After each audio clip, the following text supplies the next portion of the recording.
All right, so we'll go to our panel discussion. This is an important panel discussion.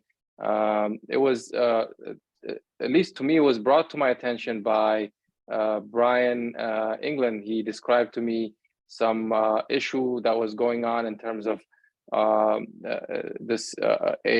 environmental project, and I took his suggestion to watch the residents speak out at the Columbia Association, and so I watched our two panelists, Sharon Boyce, Dara Baker, and another member, Columbia resident, William Inglis, speak really passionately about what's going on, and they provided some really compelling testimony about the issue, and I thought it was worth I think with our group, our PDHC executive board, we thought it was a very good idea to discuss this, because this is about transparency and accountability at its core, and they will provide some background on that, and so Sharon Boyce and Dara Baker, they're part of a group called Protect Our Streams, and so we'll with that I'll give the floor to, we'll start with Sharon and then go to Dara. Sharon. Great. Well, thank you so much for this opportunity and for inviting us here tonight on behalf of Protect Our Streams. It just really means a lot to us that you're giving this opportunity to talk about this project. And Protect Our Streams is just a grassroots organization that was founded in response to a project that happened in my neighborhood here in Columbia. And I think what I'd like to do is share a little testimony that I recently gave at a legislative summit that kind of talks about, what is the problem? What is CA and the county and the state currently doing about this problem? What is the problem with what they're doing? And what can we do to fix this, and some alternatives? And then I'll turn it over to Dara, and she can talk about some things that we can do. And then we'd love to take some questions if you have any.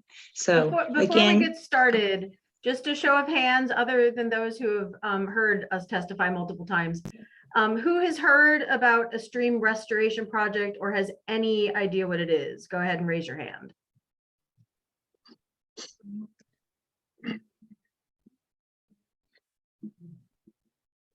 Oh, wow, you are way ahead of me. I heard about this for the first time in October of 2021. So I've come a long way. For those of you who've never heard about it, you are not alone. Sharon probably will emphasize that the restoration part of it is more marketing than truth. So thank you. Yeah, thanks, Dara, for that. The problem is that you can really spend a lot of time talking about these projects, so it's very difficult to try to narrow it down and not lose people.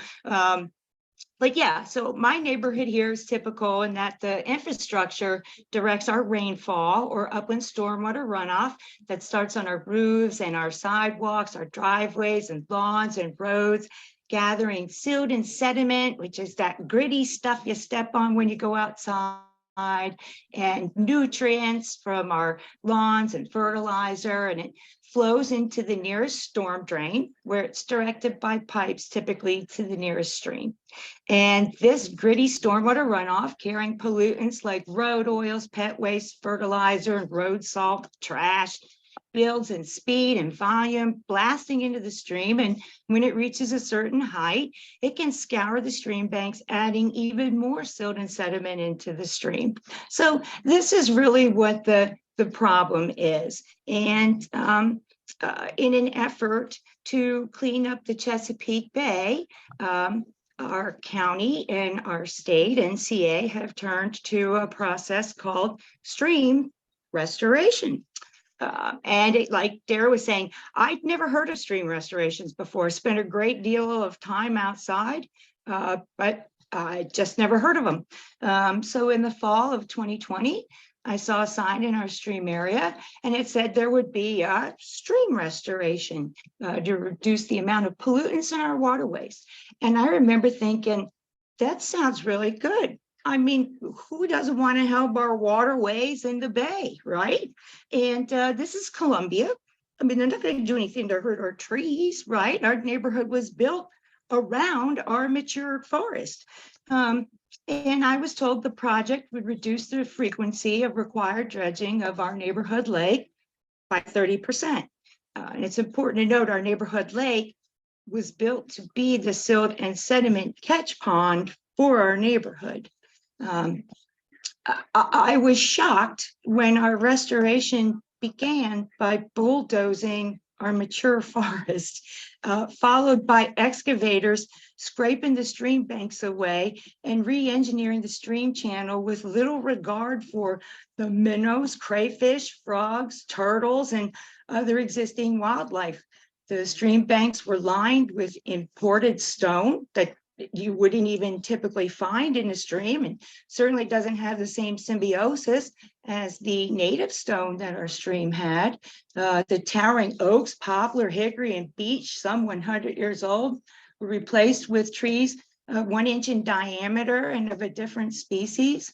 The ferns, skunk cabbage, trillium, small trees and shrubs were replaced with grasses and sedge, and it was quickly overrun with invasive species.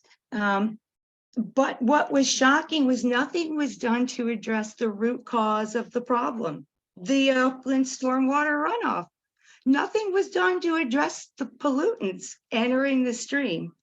The shady oxygen-producing canopy was left on the newly compacted clay soil. Some of our trees left out of here stacked on the back of log trucks. Others were buried in the stream or left scattered about, and it looked like a natural disaster. After 2 years and a 3-inch rain, several water main breaks, and the loss of our forest, the warm, stagnant, deoxygenated stream is filling in with more silt and sediment than before. Our state paid $2.2 million for this.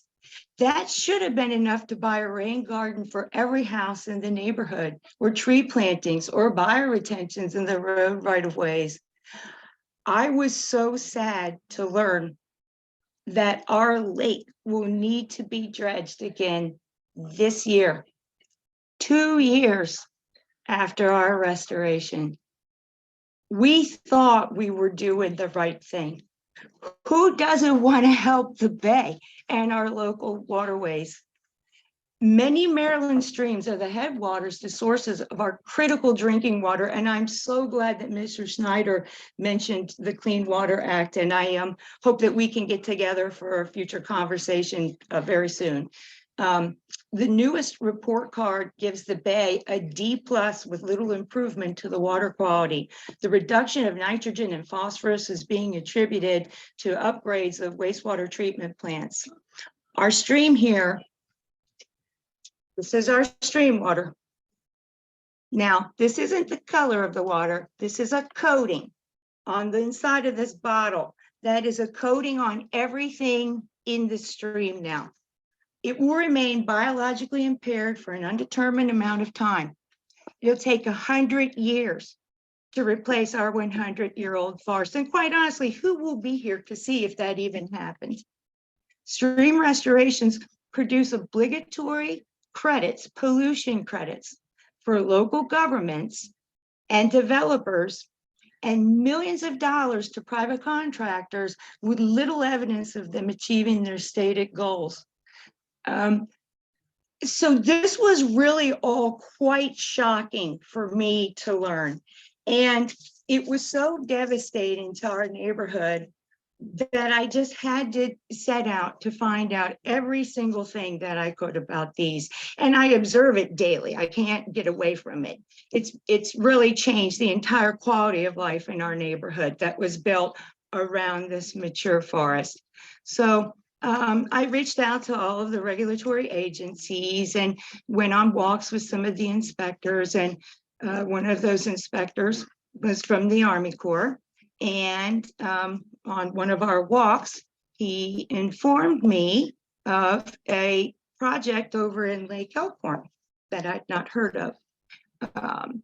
And it was shocking to hear that after the results of our project in Longfellow, that Columbia would think that this was the right way to go, except this project was going to be 6 miles long in 133 acres of open space and potentially bulldoze up to 65 acres of mature forest. So I had to write some op-eds. What else could I do? And there were some women on the other side of town who clipped my op-ed, and one day they saw their trees marked up, except this was in Longreach. And so they reached out and we formed our group, and we've been growing ever since. Dara joined shortly after that.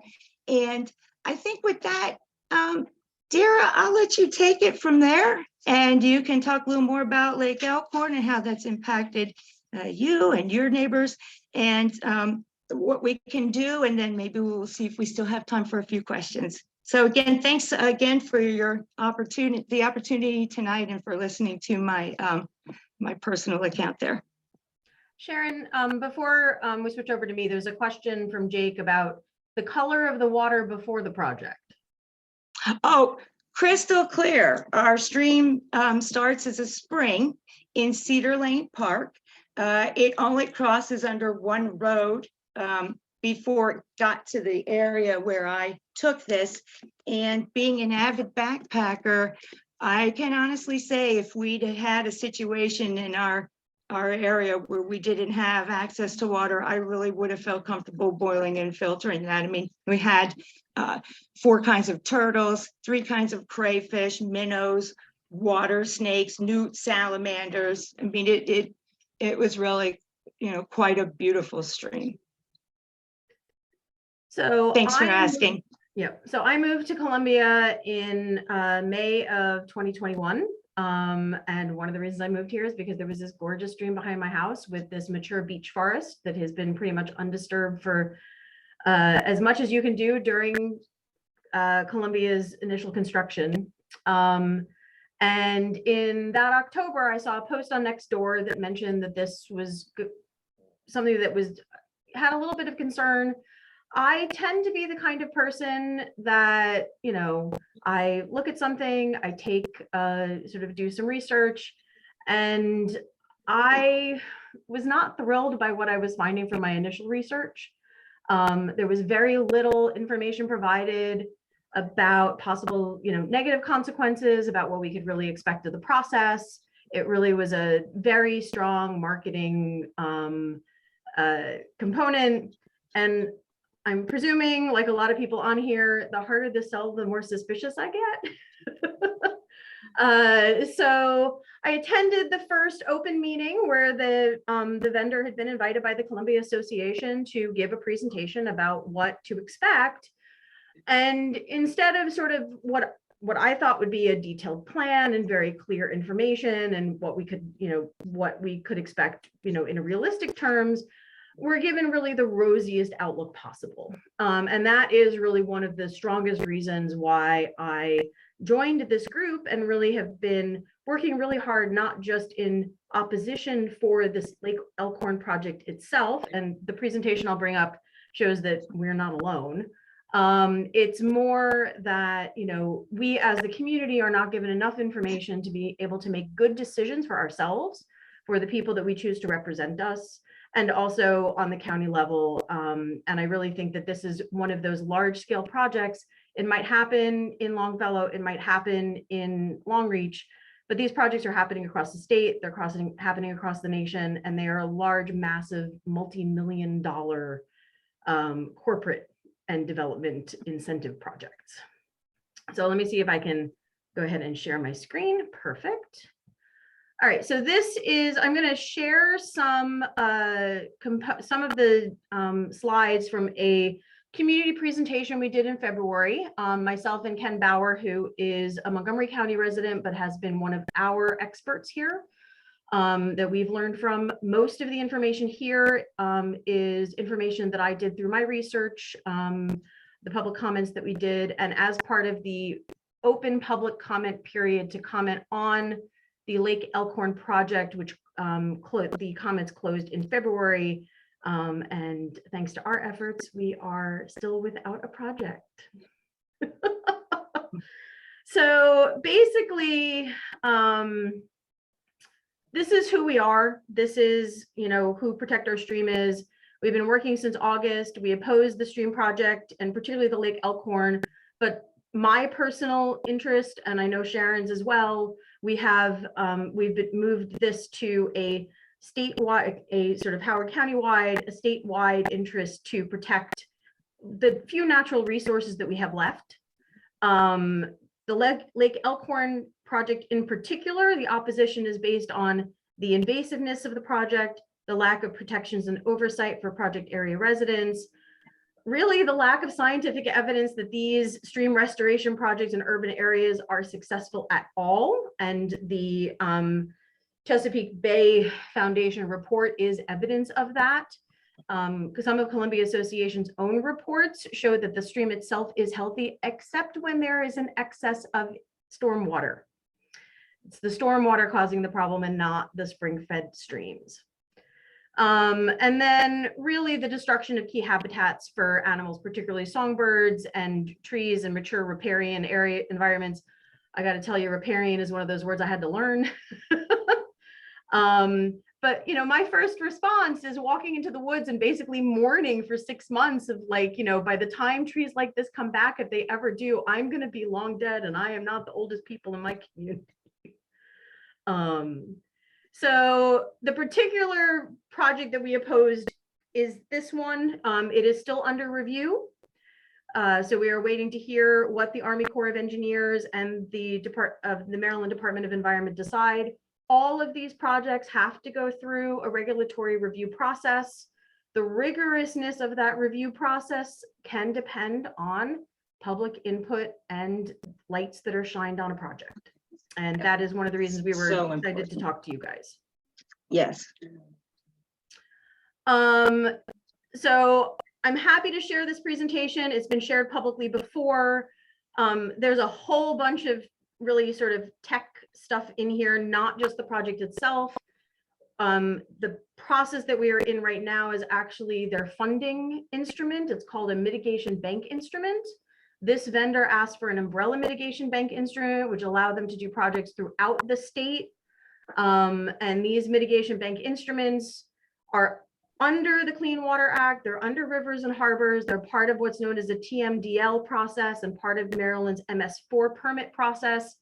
So if you are somebody who really likes digging into legislation and wants to sort of see ways that we can really increase the transparency of all these really long legalese terms and get people to understand the impacts that something like this has, those are the places that we can go.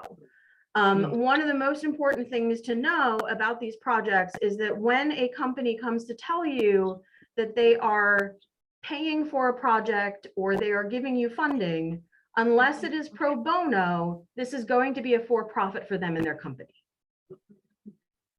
So these large companies have investment arms. They look for these places to do these projects. They raise millions of dollars off of our raw materials, our streams. The community may get a percentage of it back, but that seems to be less transparent than it should be. And Sharon will tell you that I like to dig into the things and find the stuff that doesn't quite fit. So this project in particular asked for 80% of the funding just for getting approval to do the project. These projects are supposed to have a 10-year post-project monitoring before the credits are released.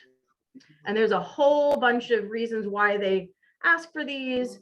This project in particular, and we have some people on this call who are even more familiar with this process. actually requested and got an easement for the land. A lot of these projects prefer to have a single owner, because in order to do a project like this, you need to get permission from every homeowner whose land will be worked on. It is much easier to do it with a single owner. I live about 20 feet away from where the construction will be done. I am not considered a landowner. Right. So without this And group, I the probably never would have impacts, known. the impacts to the adjacent landowners are devastating. The trees on the edges of these projects inevitably die, and that cost is left to the homeowner. It's changed, the sun, the shade, the wind, the impacts to wildlife are devastating. Our neighborhood had a parliament of owls. They did our project right as the cicadas were emerging. We used to have just ringing insects at night and birdsong in the morning. And now at times, the silence is deafening. They'll tell you the animals come back, but it's just not so. We have, I'm gonna show noise, you some lights pictures of the town. Yeah, I'm going to show you some pictures of the devastation. When I saw photos of Sharon's area in particular, I'm a historian, it looked like the aftermath of the bottom of the bulge. So they will keep what they call specimen trees, but for anyone who's familiar with these types of projects where they remove a lot of the infrastructure and they remove a lot of that forest, those trees talk to each other, right? We've all read about the fungus that communicates from one tree to another, that there's like really not good stuff happening. The trees really can't last in that kind of environment unless they are super healthy and super hardy. And Dara, we do have to talk about the trees a moment. In this county, just because a tree is listed as a specimen tree actually doesn't seem to offer it any protection.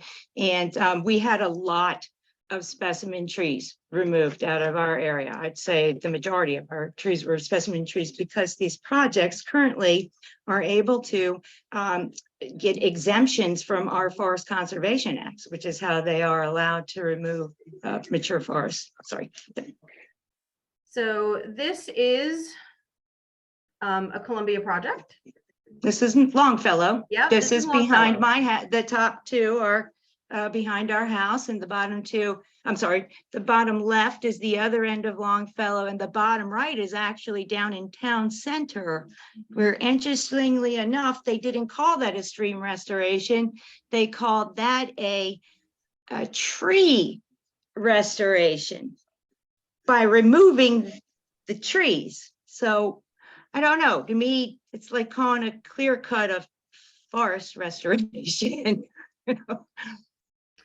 So, we can show you all the traumatic photos that you want. I'd prefer not to. I'd really rather focus our attention on, alternatives. there are many If I may. alternatives to this that can, that are available to companies, that are available to communities, that are available to Howard County, that are available to the state to address the real issue, which is the stormwater.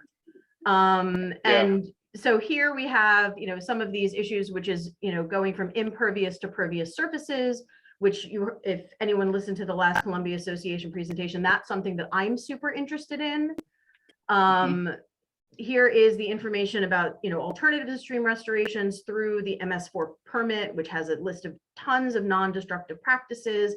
31 other practices. Everything else on this list. 31.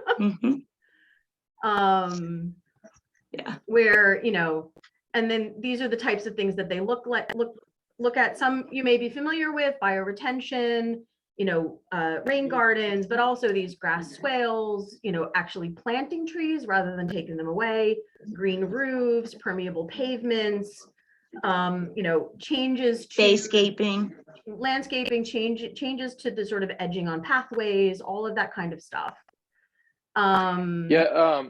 Darren, Sharon, so this is very good. I think it's worth reiterating the solutions at the end as well. There were a couple of things I think it's worth touching on. One is the decision-making process. I think in the testimonies I watched that being described how the CA ended up going through this process and decided on this action. I think it's worth talking about that. Do you mind describing that, specifically, I would say the CA president's action, the interaction, and then, how, whether or not the CA board was included in that process, and the public input process, because I think, Yep. you mentioned you had to request an extension or something like that. Anyways, if you could touch on that. All right. But if I'll start off with that there and then I'll let you follow up. So right ahead. it's important to note that the Lake Elkhorn project is a little different than the project in my neighborhood, because stream restorations currently don't even require really a public comment period. The Lake Elkhorn project will be part of, as Dara was saying, it's called a mitigation bank, where it will sell credits to developers to allow equal harm to occur elsewhere. Instead of them mitigating their stormwater on their property, they can buy a credit from this bank instead. So it did have to have a public comment period per the federal mitigation bank rule 332.8. And when that public notice went out, it only went out to 330 addresses in a 6-mile long project. And fortunately, the women in Longreach saw the ribbons on the trees. They remembered my op-ed that they had actually clipped and held on to. And they started reaching out to me. They tracked me down and said, what do we do? And they had seen on this public notice that it mentioned that they could call for a public hearing. So having no idea what that meant or what they were doing, one of them did call. This was like on August 28th. I think the public comment period initially was going to end on September 1st. I already had my contact at the Army Corps from Longfellow. I called him up. I talked to him about it. I said, we just found out. You need to tell me if people send in comments now, they're not going to count or what? And he said, no, he would still take comments until the public hearing. So we started getting as vocal as we could. They contacted the Longreach Village Center and found out that there had been a stream walk done in 2019. And that the company had asked for this easement to be granted. And you would assume that an easement like that would really just be to determine the feasibility of a project. But it seems this easement maybe had some more strict ties to it with CA, for a better lack of words. And so instead of CA then notifying the board about this, or the community, or even suggesting to the community there was a problem or that they needed to get involved, or say, hey, we've got to address this stormwater runoff. If we don't all do something, this is what we're looking at as an option. CA just kind of dove into this. They do say there was a request for proposals, but we've since learned that there actually was a second easement granted that expanded the size of the project. And one of the questions I have is, did they put out a second request for proposals when they decided to expand the size of the project? And also, at what point was it turned into a mitigation bank? Was it always going to be one, or was it just going to be a stream restoration? I mean, there's just so many questions like this, to be honest. I mean, I probably have 200 questions about this project that have not been answered about the process. So anyways, we get the comment period extended, and public hearing was scheduled for December 8th.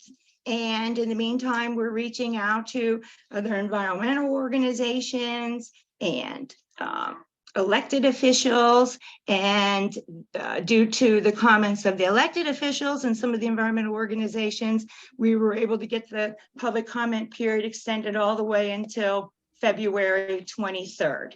And in that time, there were a couple of petitions that went around that generated over 600 signatures in opposition, and over 470 people sent in comments in opposition. And it was really something that the Army Corps and MD had never seen before on a project. And back to what Dara was saying, it's so important that people do speak out. One person telling another can make such a difference. If the women in Longreach had not seen the trees on the ribbons and reached out to me, this project would have been permitted last February or March. When CA first started talking about it, it was a done deal. They didn't even act like this was, did they, Dara? They were just acting like this was done. This is what was happening. That's it. And we were the ones going, whoa, wait a minute. We haven't even had a hearing yet. What do you mean? And then it was devastating to find out that even though you have 600 people say no, that's still not good enough to stop a project. The Maryland Department of the Environment wrote an 11-page letter of concerns on the project. The Army Corps wrote a 21-page letter of concerns on the project. U.S. Fish and Wildlife Service has concerns. The habitat, the forest is habitat for an endangered species of bats and 215 species of birds, some on the decline in the state of Maryland. The Lake Elkhorn Dam is classified as a high hazard dam, and there's concerns that if they do some of the work they've proposed, that it could compromise the integrity of the dam. I mean, the list just goes on and on and on. And let's not forget, the Longfellow project proves that we didn't get what they proposed we would get. Now, it's a different contractor, but you have to realize this is a very typical process. This is what they do. It's not that our stream was a one-off or something was wrong or they made a mistake. No, that's not the case. This is how these projects are. So, sorry. So no, and this is the reason why Sharon gives the best testimony, because it's both impassioned, but it's also completely true and honest. Right. So basically, you know, the first slide that I showed, you know, the initial public comment period was supposed to be closed. The request for a hearing was done. We had a hearing. We didn't have a ton of time to prepare. We were circulating a petition. You may have seen in the other that 168 households out of over 16,000 in Longreach were actually informed about this project. We had more than 168 signatures just from the sort of like passing it around to our neighbors. And then there was a Sierra Club basically call to action that got over 400 more people in the state of Maryland. This list of people who opposes it is a small subsection of the incredibly respected environmental organizations. And the opposition to this is not just is based on the proposal itself. It is not based on we don't like these types of projects. You know, it's based on what was actually proposed, where it was proposed, how it was proposed, the idea that what they proposed is not going to do what they say it's going to, that a number of the requirements of a project like this, like ecological uplift, improvements to the water, etc., those are not actually the things that Columbia needs. Columbia needs, better management of sediment. Columbia needs, control of the stormwater. This entire project is an in-stream project. It's not touching a single storm drain. It's not touching a single culvert. It's also not doing the part of the area where the water comes in, which is the space between 108 and High Tor Hill Road. So this is starting on Columbia land, so they didn't have to deal with getting more permissions. I live in King Charles Commons, which is one of the smaller HOAs within Longreach in Columbia. We are apparently a landowner. We still haven't been approached by the vendor. So this is Karen. So I have a question. I lived in Long Reach. I know exactly. So where are they proposing to do this stream restoration? They're planning on doing it all the way from where the spring starts at High Tor Hill Road all the way down to Lake Elkhorn. 6 miles. This is a map of the storm drains in the Lake Elkhorn watershed. I know it's kind of hard to see, and I've shown this at a couple of the meetings recently, but the stream restoration will address none of these pink dots, I'll call them, which are all storm drains that every single time it rains will work to erase the silt and sediment that they just removed in the stream by adding silt and sediment right back into the stream. So where we are with this specific project is unfortunately probably about as strong as we can be, right? So we have been testifying to the Columbia Association Board for months to really hope that they can reverse the easement, get more protections for the people who live close to the stream. Questions that have been asked by board members, you know, what kind of input and impact will the Columbia Association Board have once the project is started? What kind of public, you know, input do we have? And the answer, you know, I'm really, you know, cynical. Unless it's in writing, it doesn't exist. So the answer is none. I mean, the answer is none. The vendor showed up with a workflow document that just happened to sort of like gloss over this entire extended approval period that really hasn't ever happened before, and said we'll take public input, but still had absolutely nothing in it that said that taking that input was actually going to change their plans or have any active or any action items that would actually make anything happen. Well, it's important to note. We've also run into the issue, and this is something that I think Sharon and I still grapple with, is that a lot of the CA staff and a lot of the sort of watershed stewards and others seem to, for reasons we don't understand, really have like gone gung-ho 175% behind this project. And that has, you know, caused some issues because the vendor wants, you know, they're claiming that the public that they would like input from are the watershed stewards who are clearly 120% behind the project. So things that we proposed as, you know, setting up a community group to really review and sort of have an impact, see at what stages, you know, if there are concerns or there has been construction damage or something has happened, you know, what can we do? What kind of protections do we have if this project causes flooding of homes or causes flooding of basements? We haven't gotten any responses to any of those questions. Hey, so Dara, can you guys just, Alan asked a question. I think you guys have probably already done this. Did you guys send letters of opposition to the CA board? I'm thinking you guys have already done that. About 15 times. Okay, yeah.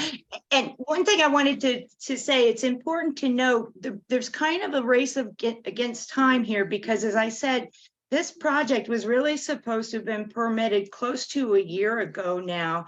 And once the Army Corps has permitted the mitigation bank instrument, which they had said, according to this flow chart CA produced, was supposed to be this winter, it won't matter if CA says that there will be opportunity for the public to comment or the board members to comment or anybody, because the Army Corps is approving a prospectus, a plan that was submitted. And so even though people may give their input or the board may give their input, the contractor is only going to be able to deviate from the plan that was approved so much without having to file another permit for alterations to the approved plan. So really, it's just disingenuous when they're saying that there's going to be plenty of opportunity to comment down the road. Once that is permitted, there will not be an opportunity for any meaningful comment at all. It's just simply not so. So one of the things that has changed, so So yeah, so I want to switch over to this document because this discussion can sort of go further. Yeah, sorry. hang on 1 second. 1 second. I have a couple of follow-up questions there.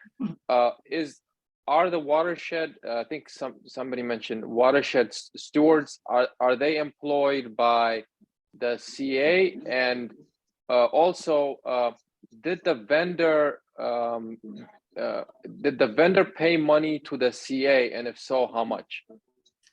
So as far as I know, the watershed stewards are all volunteers who come from each village.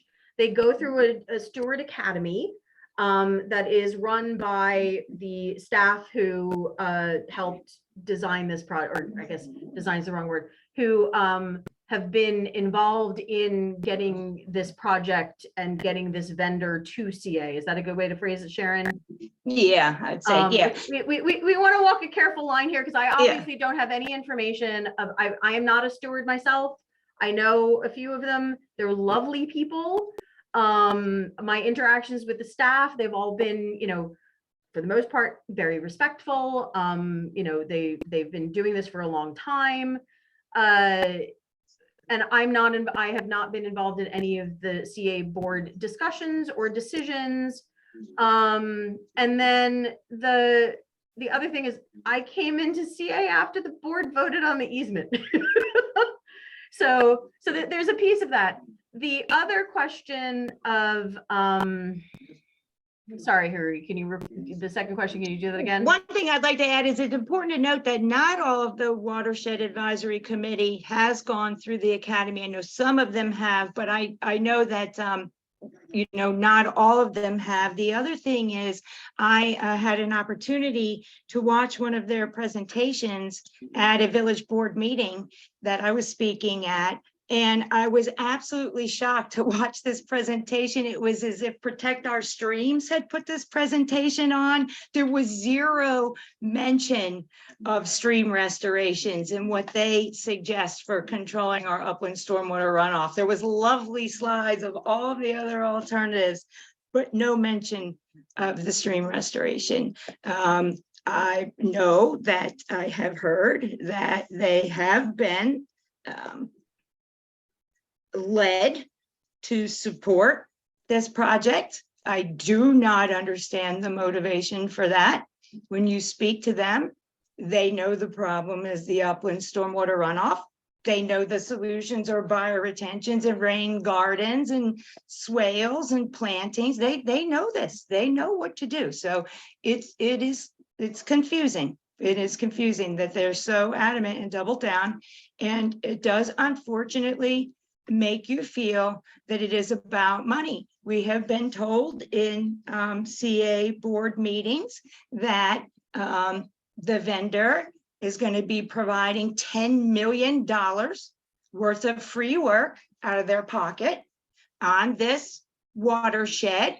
And, they can't walk away from that. And my response to that is, when somebody offers you $10 million, isn't the first thought out of the first thing out of your mouth is, well, what is in it for you? Like, if they're willing to do $10 million worth of work, it's important to note, this is a national tree removal company. This is, a forest of mature, beautiful trees. Okay, so, okay, yeah. So basically they're offering $10 million. They say they're going to possibly spend $10 million. Now, the important thing to remember is that, and this would have to be a question for the CA board because I do not have the answer to this because I can't have access to the information. But for a vendor to say that and then ask for 80% of the credits up front before they even start construction on the project, which they can then sell, I'd like to know if the money actually is there. And one thing about the credits, I'd say too, the average cost last summer to restore a stream was between $92 and $145 a foot. So if you do the math, that's more like about a $5 million restoration. And the credits can go for so much money. They're sold on an open market and the price is negotiated between the buyer and seller with MDE kind of as a middle person. That they actually had to put a gouging rule in place, and some of the credits were going for up to $300,000 an acre and $10,000 a linear stream foot based on the type of credit it was and the pollutant load, etc. I see that Okay. Drew has his hand Excellent. raised. Yeah. Go ahead, Drew. So I used to ride my bike along, commuting to work every day along the stream you're talking about. And this is appalling. It's a beautiful forest. And it doesn't need a stream restoration. The stream is fine. So one thought that occurs to me is that perhaps our Howard County Forest Conservation Law can help with this. So I went and looked at the Forest Conservation Manual while you were talking, and there is an exemption to the Forest Conservation Law for stream restoration, and in the appendix it describes stream restoration as having specific criteria about what it's supposed to be. And it occurs to me that this project does not meet those criteria, and under the county forest conservation law, it would not qualify as a stream restoration. Have you guys pursued that argument? Absolutely. And yes, for some reason, it still continues to move on. It is astounding, everything that we have brought up, looked up, mentioned, people we've gotten involved, and yet here we are. Now it's important to note, it has not been permitted. So we are keeping our fingers crossed that something here is, going to end up in our favor. But that hasn't happened yet. Yeah. Including right down to the new interpretation of the Clean Water Act. Also the endangered species of bat, that's a new classification, and there will be a ruling coming out on that on January 30th as to what the impact of that ruling will be. And we're kind of hoping for a Hail Mary on that one as well, but we won't know.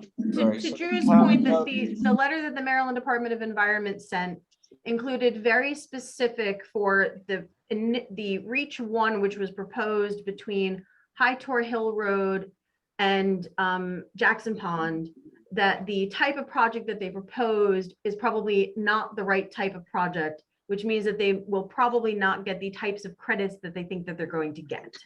All right. So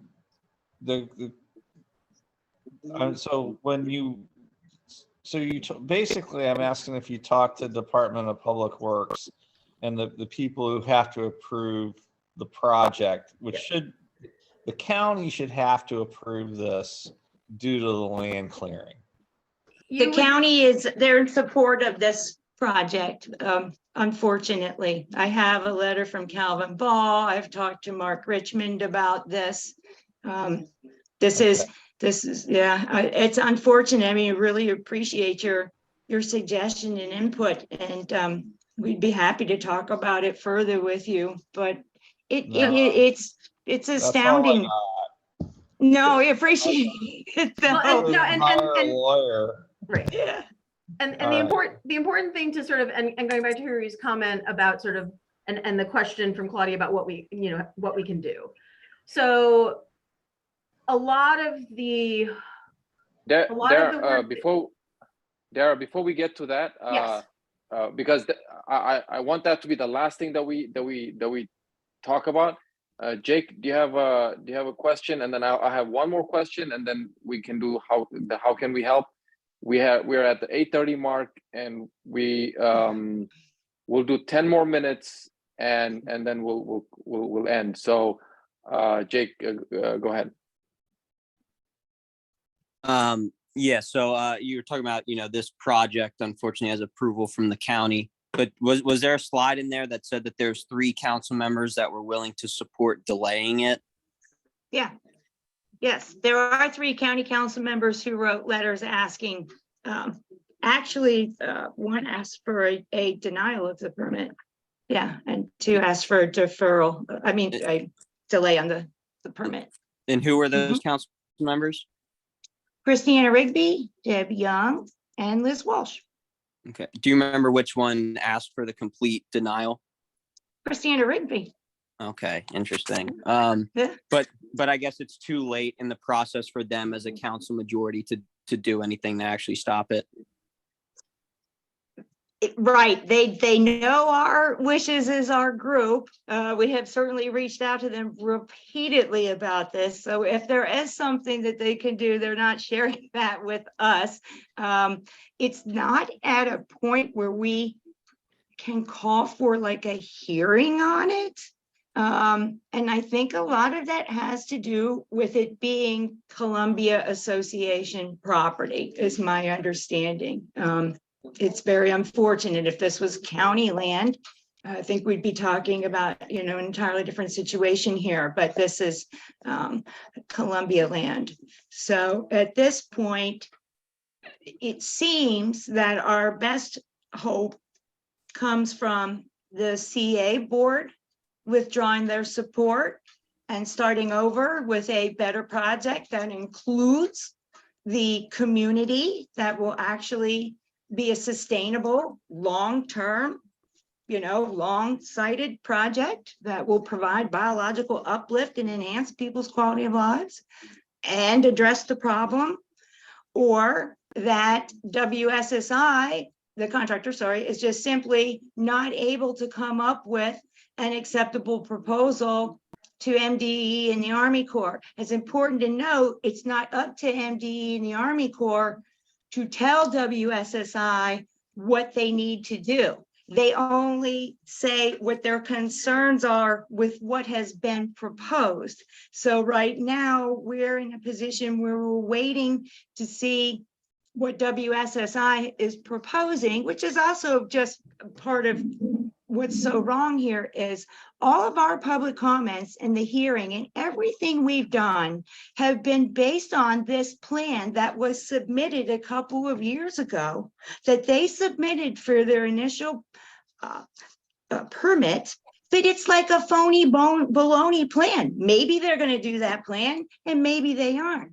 The plan that they're submitting, we aren't going to be privy to see at this point. And it's what we've really been fighting for, is that we, the public and the CA board, should know what the final plans are for the area. And we should have an opportunity to comment on that, meaningful comment to MDE and Army Corps, and have the ability to say, wait a minute, no, we don't want this. But right now, we don't have a guarantee of that. And that is really what we're hoping for. And the CA board does have a few resolutions that they will be hopefully voting on at their meeting on Thursday night. I hope you guys might consider signing up to support them in voting on those resolutions.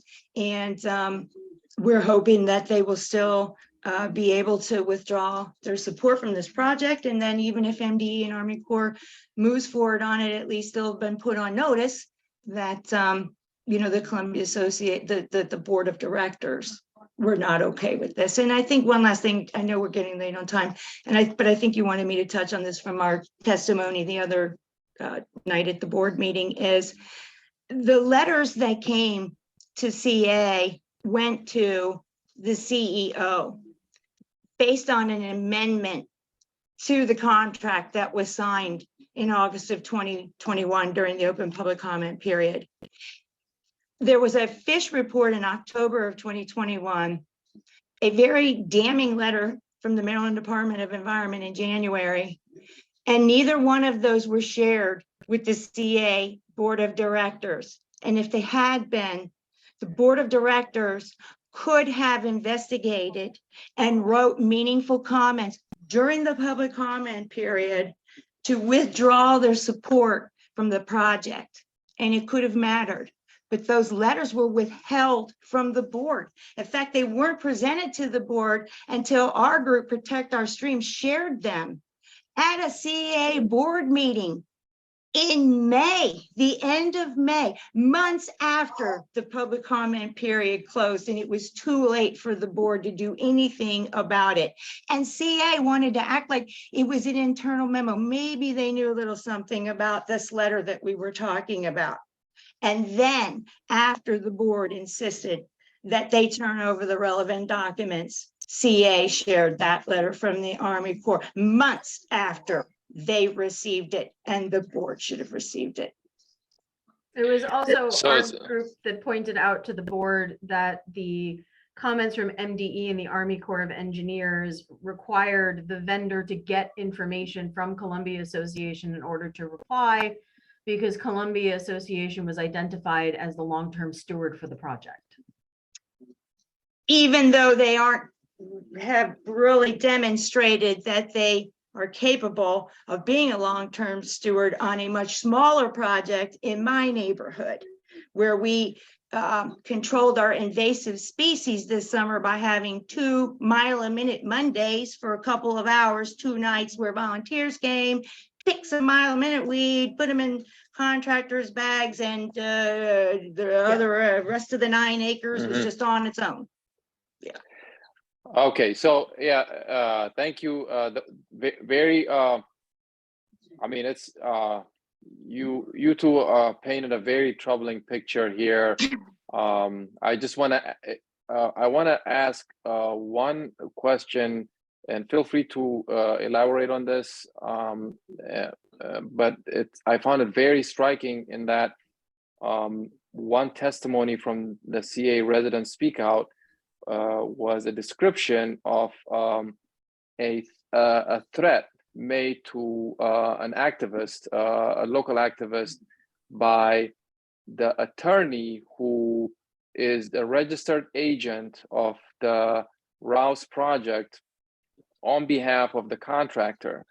And I'm wondering if you would please elaborate on that, because I found that to be, I mean, what you just described is really, really troubling. It's really disconcerting, but that just goes beyond the pale, and the audacity that people have to do that.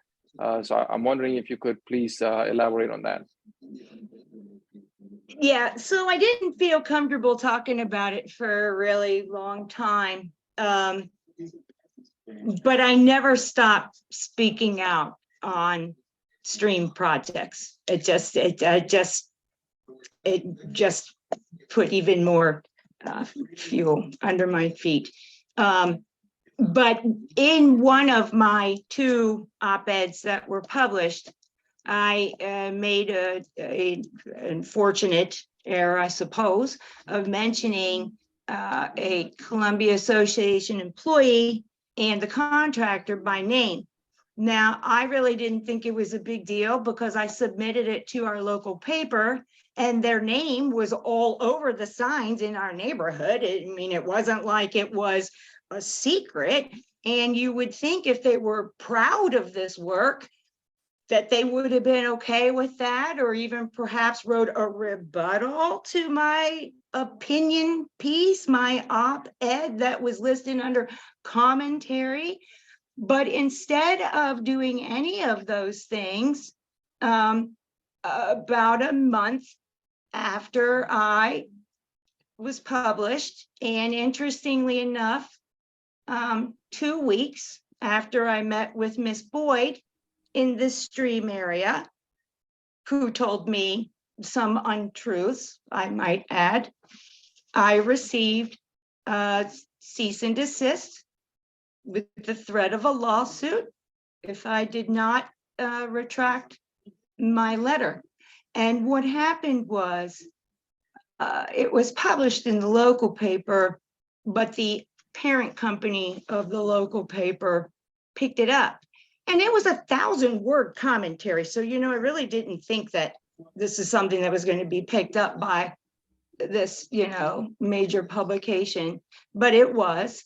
And yeah, so the attorney I didn't know at the time was this Colleen Pleasant Klein, and I have recently found out that she was the attorney for the Rouse project.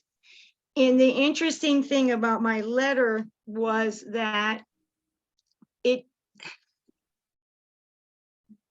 implied that she was speaking perhaps on behalf of several agencies, one of them being the Columbia Association.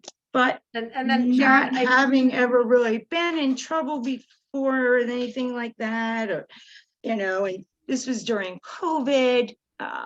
Pro bono attorneys were working on keeping people in their homes and, you know, this type of thing. So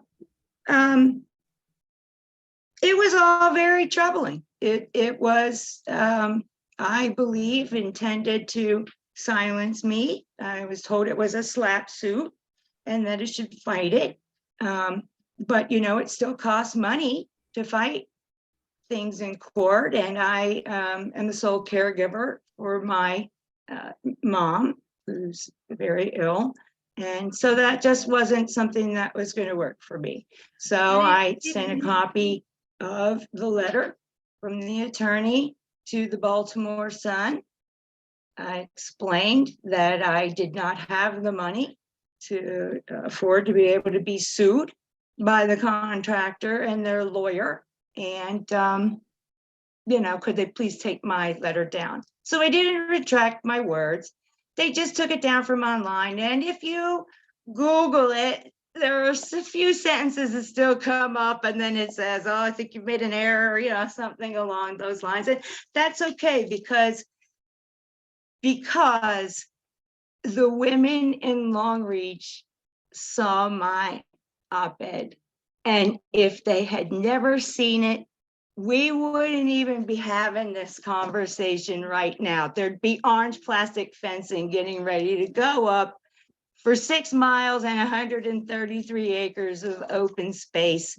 And so it was really worth it to me, you know, and here I am. And hopefully there won't be repercussions from me speaking out about it, but I do feel like I have people who support me now, and I do have a representative, and I assure you I would handle it much different if I received another letter.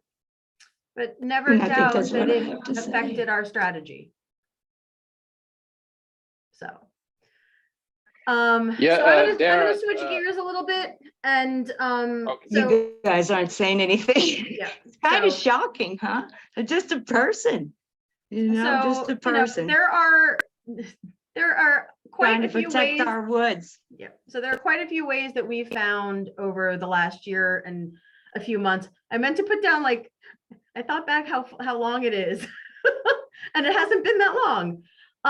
So some of these are proactive, some of them are things that we have thought about, but we ourselves have not, partly because of Sharon's experience, partly because of our own sort of where we are.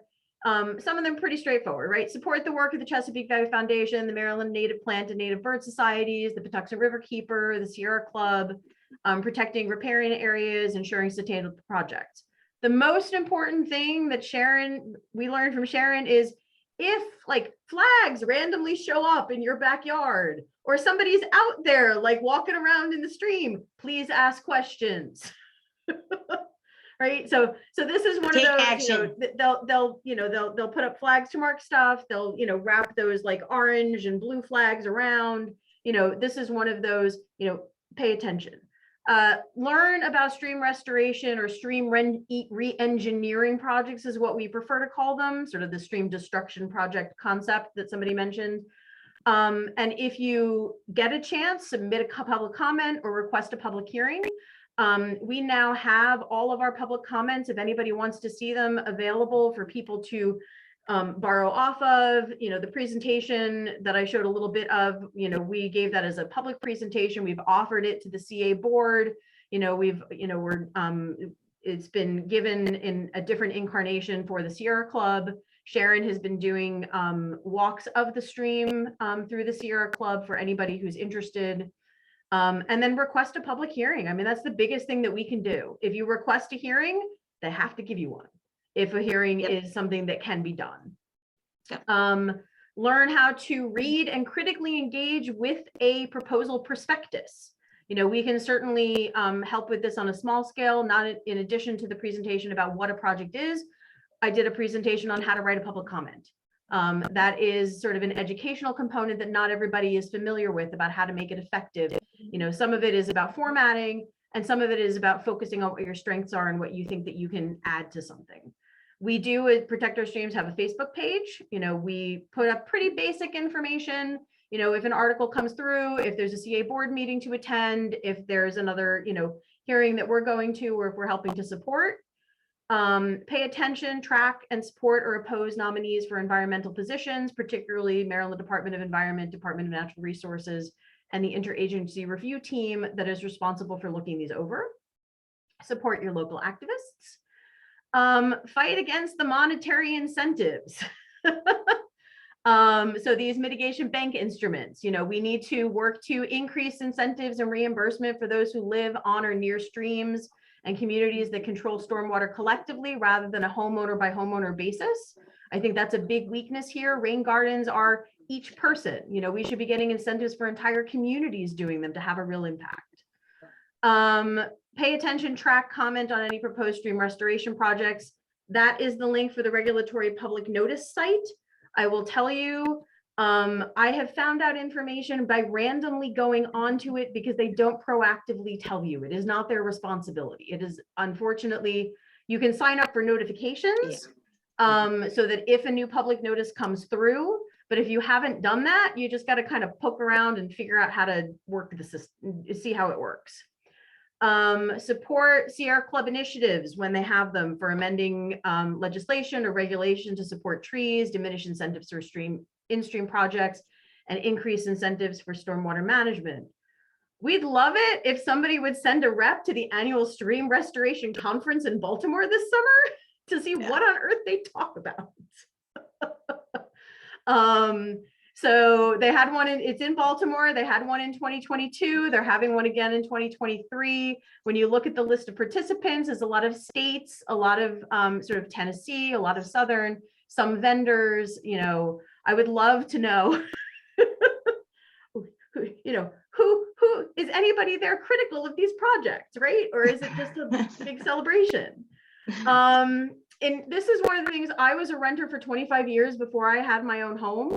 Create programs that enable renters to support community action in stormwater management, not just homeowners.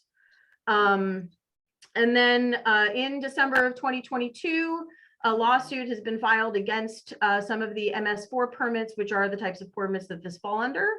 And that's kind of the list that I put together based on what we've done. If other people have other ideas, I will share this list with Ruri at the end of the meeting. And I want to thank everybody for sort of engaging with us and, really letting us have this time. It's one of the things we've been asking from the Columbia Association for months and months and months, to allow us the opportunity to show what we've learned, to make it clear that, there's a whole world of information about these types of projects and the alternatives to this. And that, the frustration that we feel is that, we're basically just told to sort of like sit down and let it happen. It'll be fine. Don't worry. The bulldozers aren't showing up for 2 years. You'll be okay. Which is literally something I've heard at least 3 times. That's right. Yep. Excellent. Well, not the part about the bulldozer.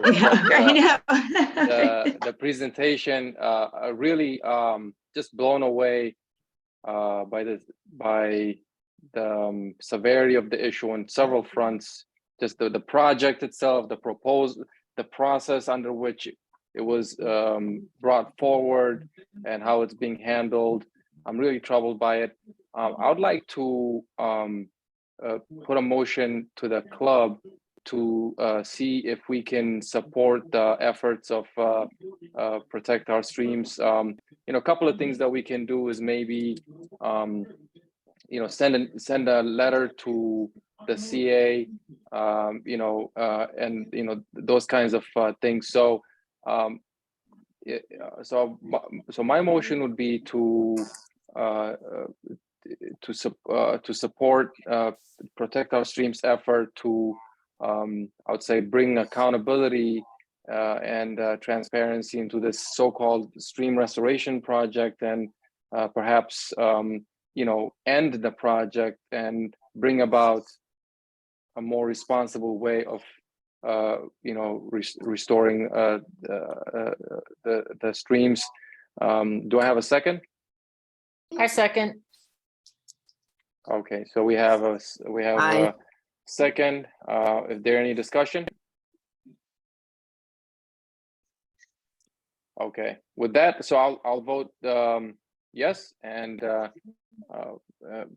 others, please feel free to vote through chat. I'd also like to say, if anyone does feel the compulsion to get up and register for resident speak out for the Columbia Association, if you are a CA resident, it is helpful for them to know that it's not just the 3 or 4 of us who get up there on a regular basis. We have reinforced it for them, but evidence of that, they seem to have forgotten about the 200 and something other CA resident signatures. Maybe I need to bring that again, Sharon. Yeah, maybe you should. I think that's a good idea.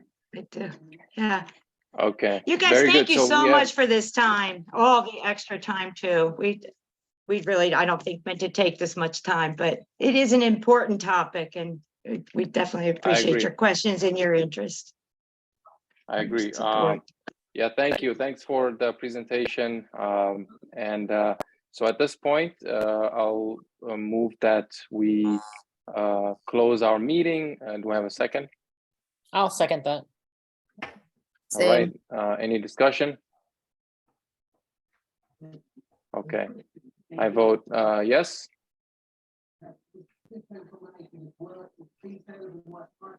Okay. I will go ahead and email those documents to you, Huri, so you can share those out. Okay.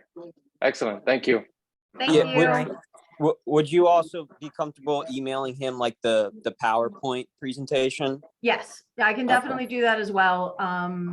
There's should also be, if you do have Facebook access, you go to the Facebook page, that presentation and the how to write a public comment presentation should both be available there, along with some of our public comments that we've done over the last year and change. We also have submitted public comments on other stream restoration projects in other parts of the state. Since, it's not, I consider the entire country my backyard for this kind of stuff now. So. Okay. Yeah. Well, thank you all. Well, Thank you so much. We really appreciate you guys. thanks, everybody. No, you've heard work. Night. Take care. Night. Thank you. Good Good night. Good night. Thank you.